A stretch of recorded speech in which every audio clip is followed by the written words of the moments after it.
மட்டக்களப்பு வாழைச்சேனை மீராவடி சக்தி வித்தியாலயத்தின் விளையாட்டு மைதான காணி மற்றும் அப்பகுதி மக்களின் குடியிருப்பு காணிகளை முஸ்லிம்கள் அபகரித்துள்ள நிலையில் இதற்கு எதிர்வரும் 24ஆம் தேதி தீர்வை பெற்றுத் தருவதாக மாவட்ட அரசாங்க அதிபர் PMS சார்ல்ஸ் தெரிவித்துள்ளார். இப்போ வந்து அதை முன்னி எங்களோட கிரவுண்டையும் ஸ்கூலுக்குரிய காலகாலமாக விளையாடி வர ஸ்கூல் கிரவுண்டையும் முடிக்கிற அளவு போய்க்கொண்டு வீடும் கட்டிருக்கிறாங்க. இதை வந்து நாங்கள் PS முத்தத்துலையும் காய்ச்சிருக்கிறோம். மற்ற நேரத்தோட 2015 காலப்பகுதியில் வந்து கச்சேரியிலையும் காய்ச்சிருக்கிறோம். எங்களுக்கு யாரும் அதை பெற்றுத்தாங்க. அந்த வகையில் தான் திரும்ப ஒரு தரம் நாங்கள் ராமசுக்கு சந்திச்சு அவரு அவங்க காய்ச்சாங்க. அவருக்கு கவுளியமாடு அங்கே பக்கம் ஆக்கள பூமி எடுத்து கொடுத்துருக்கிறார். அதே மாதிரி எங்களோட பூமியை எங்களுக்கு பெற்றுத்தரணும்.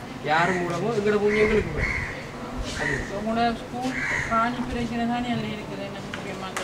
ஸ்கூல் காணி பிரச்சனை நமக்கு சந்திரிக்காங்க அதோட இங்கே பாருங்க சொர்ண பூமி திட்டம் இதோட நிறைவேற்ற அதிகாரம் கொண்டு ஜனாதிபதி தந்த உறுதி.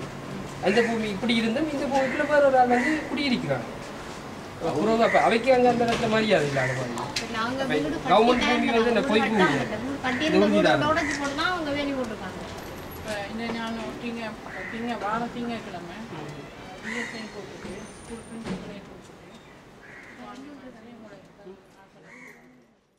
பாதிக்கப்பட்ட மக்கள் மற்றும் மட்டக்களப்பு மங்களராமைய விகாரையின் விகாராதிபதி அம்புட்டிய சுமணரத்ன தேரர் ஆகியோர் நேற்று மாவட்ட அரசாங்க அதிபரை சந்தித்து இப்பிரச்சினை குறித்து தெரிவித்த போது அரசாங்க அதிபர் இந்த உறுதிமொழியை வழங்கியுள்ளார். மக்களின் காணி மற்றும் விளையாட்டு மைதான காணி அபகரிப்புக்கு எதிர்ப்பு தெரிவித்து நேற்று முன்தினம் பொதுமக்களும் மாணவர்களும் இணைந்து ஆர்ப்பாட்டத்தில் ஈடுபட்டிருந்த நிலையில் அரசாங்க அதிபருடனான சந்திப்பு இடம்பெற்றுள்ளது. காணிகளை அபகரித்து மைதானத்தின் நடுவே கொட்டகை அமைக்கப்பட்டுள்ள நிலையில் எந்த இனத்தவராக இருந்தாலும் இவ்வாறான செயற்பாடுகளுக்கு தாம் எதிர்ப்பு தெரிவிப்பதாக இச்சந்திப்பின் போது சுமணரத்ன தேரர் குறிப்பிட்டுள்ளார். இந்நிலையில் எதிர்வரும் 28ஆம் தேதி கொட்டகை அகற்றப்படாத பட்சத்தில் 29ஆம் தேதி குறித்த கொட்டகை கலற்றி எறியப்படும் என சுமணரத்ன தேரர் குறிப்பிட்டுள்ளார்.